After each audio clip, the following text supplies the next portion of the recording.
మన తెలంగాణలో ఎన్ని రేషన్ కార్డులు ఉన్నాయో ఎరికేనా మీకు?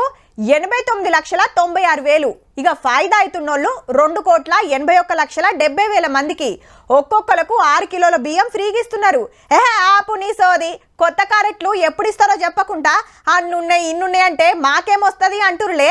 వాజివే ఏండ్లకెళ్ళి అప్లికేషన్లు పెట్టుకున్నా పెండ్లిలై పిల్లలు బడికి పోతున్న రానోళ్ళు బొచ్చడు మంది. ఇక మీరు సుతా కంట్రోల్ బియ్యం తినే యాళ్ళైంది తీయురి. అక్టోబర్ నెలలో ఈ అప్లికేషన్స్ తీసుకునే ప్రక్రియ మొదలవుతుంది. అప్లికేషన్ నెలలో కార్డ్స్ కూడా ఇవ్వడం జరుగుతుంది. అక్టోబర్ అంటే ఇంకో 15 రోజులే. కోపిన్ కార్డులు కావాల్సిన వాళ్ళు దరఖాస్తు పెట్టుకుంటే ఎంక్వైరీ చేసి ఎమ్మటే ఇచ్చేస్తారట. ఎవరికి ఇవ్వాలి ఎట్లా ఇవ్వాలని మంత్రులతో కమిటీ వేసిండ్రు కదా. ఇవాళ మల్క మీటింగ్ పెట్టుకున్నారు. హామ్దాని గంతే ఉండాలి, భూమి గింతే ఉండాలనే రూల్స్ ఉన్నాయి కానీ గవ్వే ఉంచుదామా ఏమన్నా మారుద్దామా చెప్పుండ్రని అన్ని పార్టీల ఎంపీలు ఎమ్మెల్యేలు లీడర్ కోరితే కొందరు సలహాలు పంపిరట సర్కార్కు. బీఆర్ఎస్ పార్టీ వాళ్ళు ఇచ్చిన వాటిని కూడా కన్సిడర్ చేసే దాంట్లో ఎక్కడా భేషజాలకి ఈ పార్టీ పోదు. అన్ని తీవ్ర ఆలోచన చేసి గప్పుడు ఫైనల్ చేస్తారట. అయితే కంట్రోల్ బియ్యం తినకున్నా ఆరోగ్యశ్రీకి అక్కరకు వస్తుందని చాలా మంది తీసుకుంటారు. ఇక లంకె ఎంపేస్తున్నారు.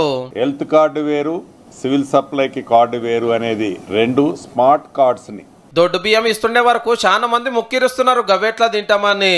సర్కార్ వాళ్ళకు కూడా వాజిబే అనిపించినట్టున్నది. గిట్లా డిసైడ్ చేసిండ్రు. జనవరి నుంచి సన్న బియ్యం ఇవ్వబోతున్నాము.